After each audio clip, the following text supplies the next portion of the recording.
T'has preguntat mai per què tens un nom o una identitat? T'has preguntat mai per què tens els mateixos drets o els hauries de tenir que una persona amb més o menys diners que tu? Doncs bé, això és gràcies als drets humans. Els drets humans, creats el 1948, tenen l'objectiu de garantir una sèrie de llibertats davant qualsevol classe de persona.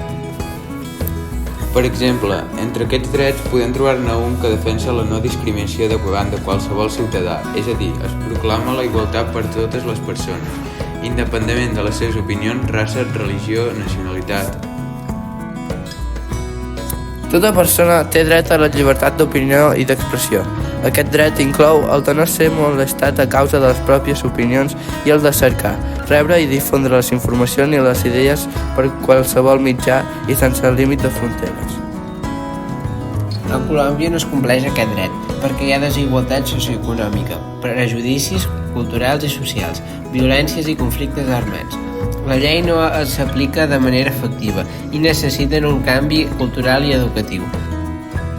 Però, t'has plantejat mai si Osona també compleix aquest dret? Doncs bé, tot i que aquí tenim la igualtat que a Colòmbia, avui en dia encara veiem certes situacions en les quals identificar casos de desigualtat. Per exemple, tens un amic o amiga de pell negra que hagi rebut un tracte pitjor pel seu color de pell?